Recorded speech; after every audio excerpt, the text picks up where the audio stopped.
Hey everybody, how's it going? I wanted to do a as quick as I can review of this Godin 5th Avenue Kingpin hollow body Archtop P90 guitar. I got it I don't know, 2-3 months ago. I did an unboxing video. One of the comments on the unboxing video said that was a wasted 5 minutes 23 seconds.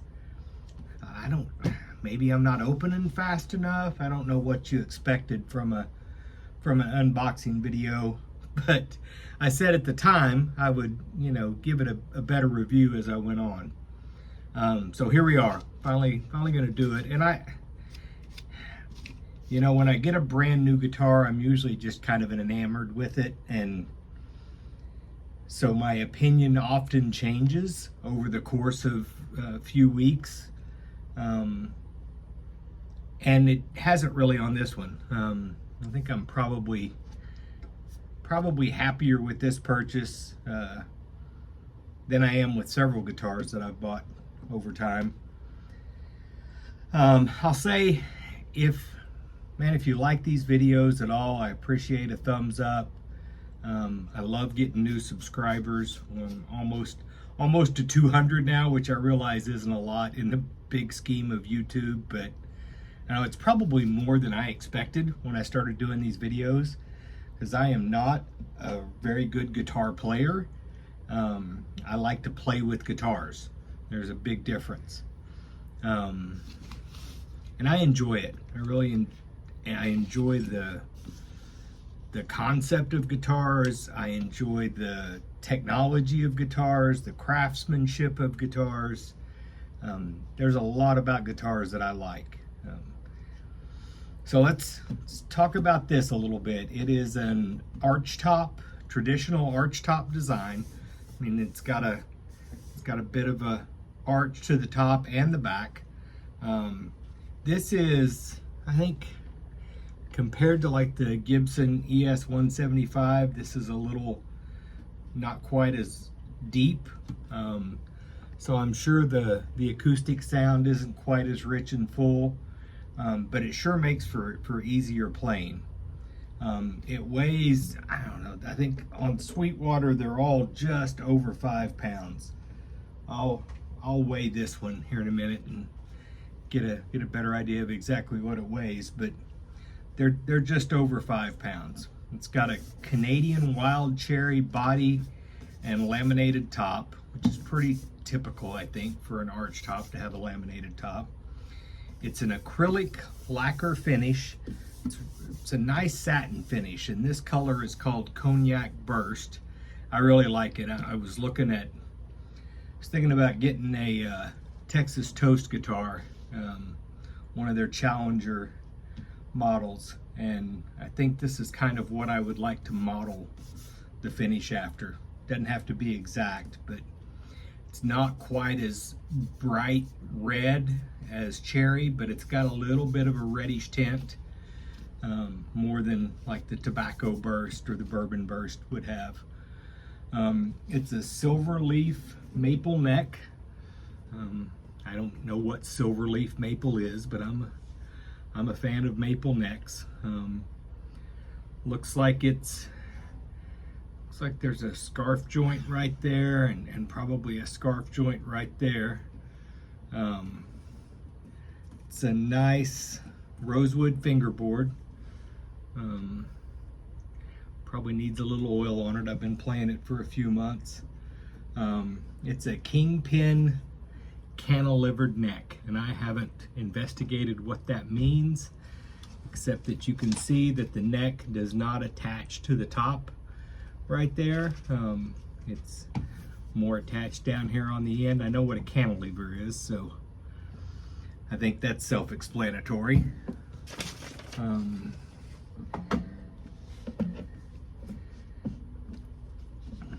It's got a 16-inch radius on the neck, which I think is pretty typical for this type of guitar. It's a lot flatter than, say, a standard electric guitar.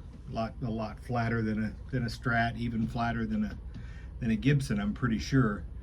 It's got 21 frets. Now on this model, there is no cutaway, so the 21 frets is kind of pointless unless you're playing like this, because you can't really get much up beyond about 15, 16, 17 easily.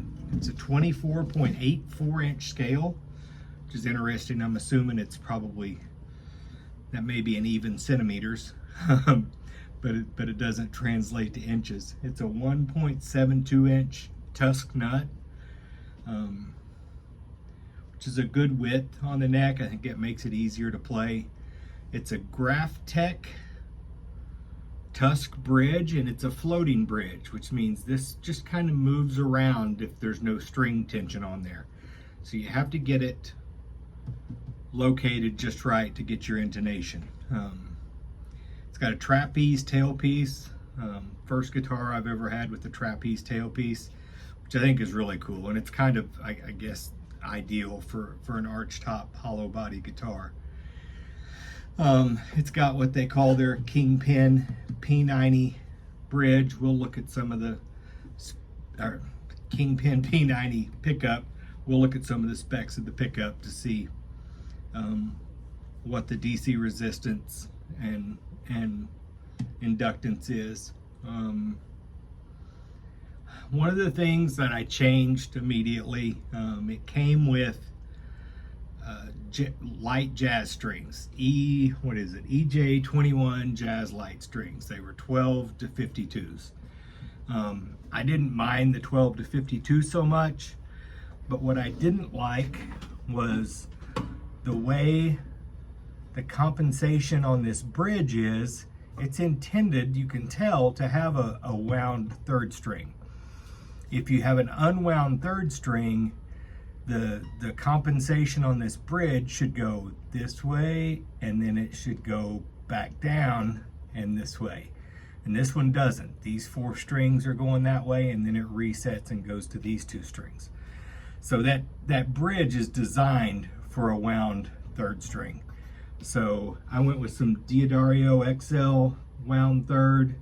They're 11 to 49s. They're just a tiny bit smaller than the ones that came on it, but I think it makes it play a little easier too, which for my old decrepit hands, I need that.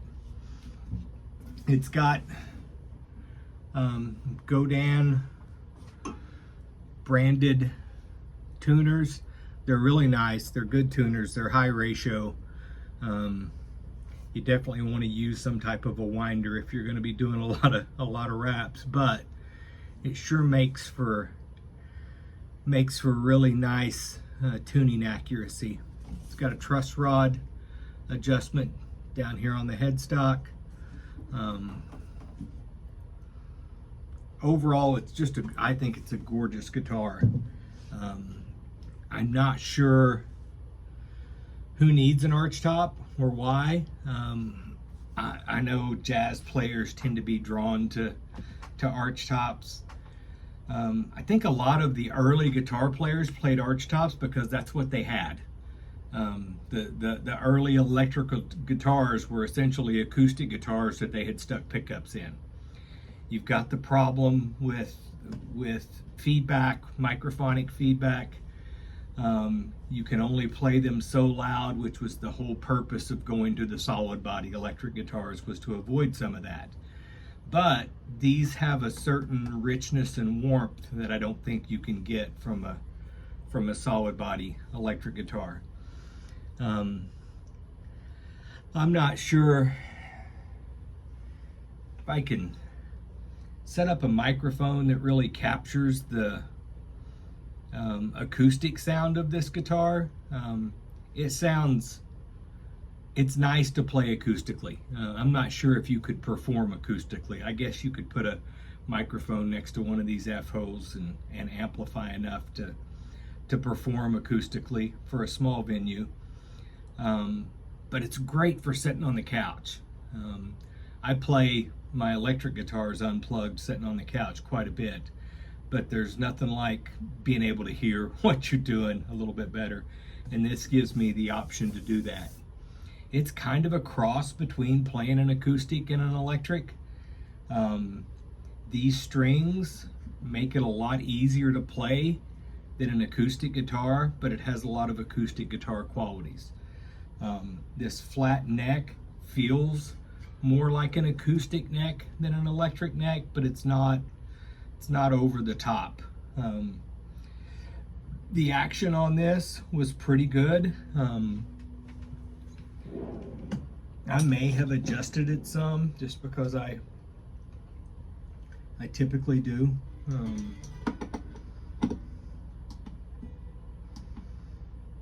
Yeah, we're at about 1.6 millimeters. And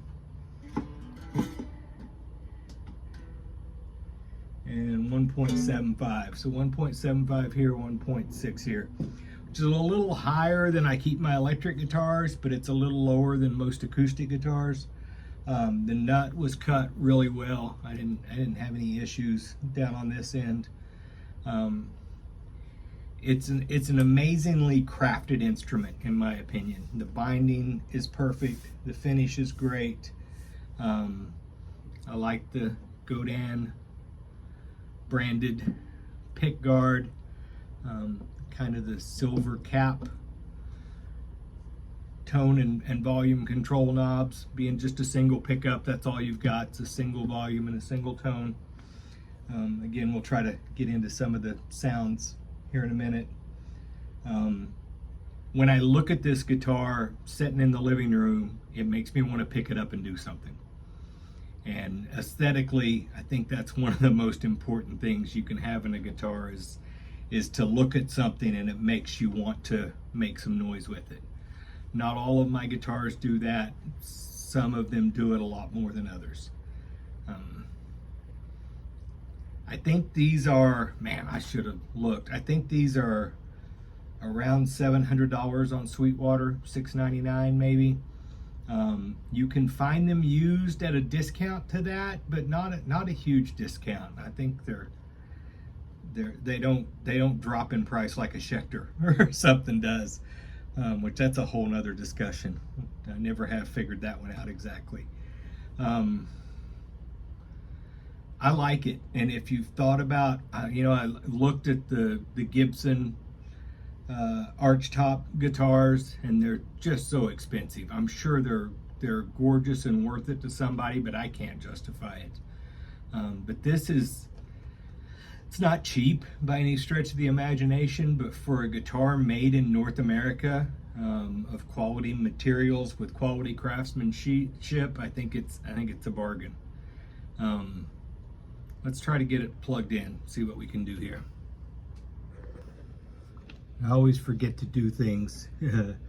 I was going to look at the details on this pickup. All the way up there. We are looking at 8.4 kilo ohms resistance on that pickup. That's pretty high. It's a nice wind on there, I suspect.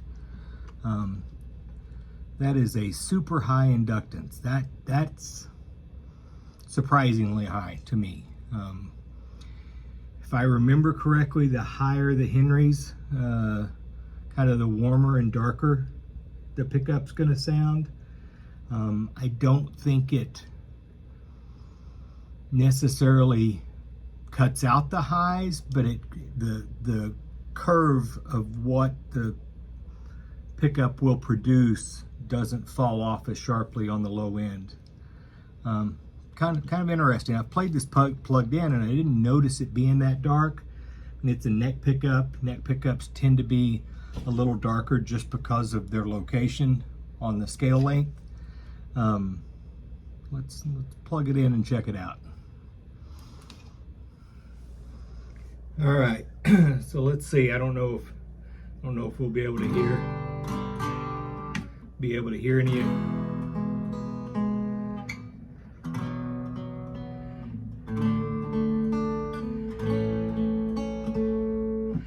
Not sure if we can hear that acoustically or not.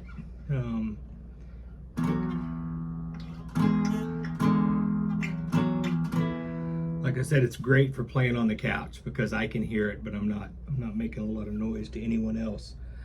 The volume,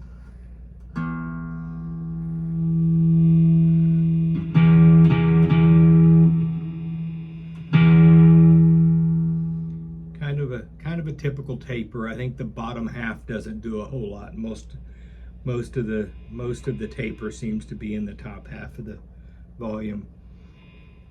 And I think maybe the same thing on the tone.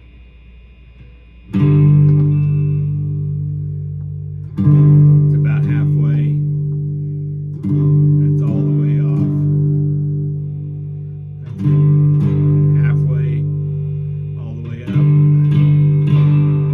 And it's pretty dark. There's a lot of bass, but I kind of think that's what you want from a guitar like this.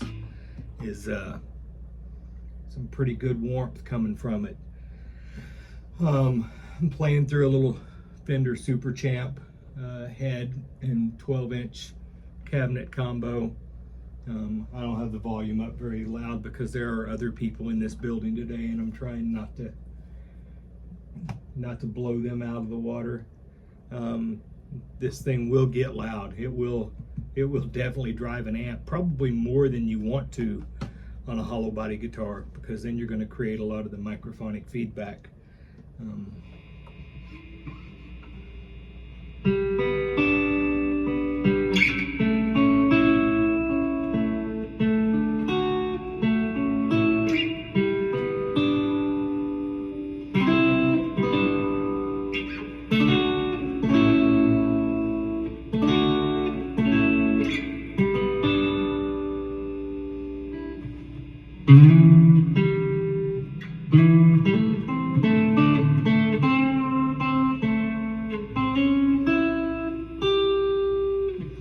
One of the things I kind of like, you're not going to get bends on here like you would on a Strat.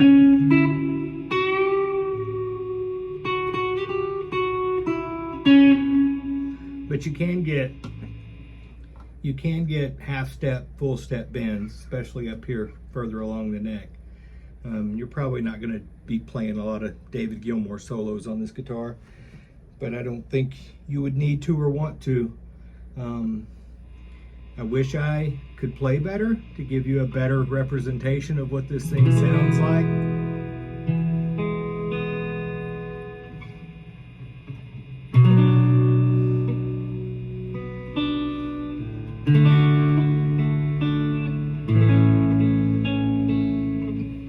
But hopefully you get an idea.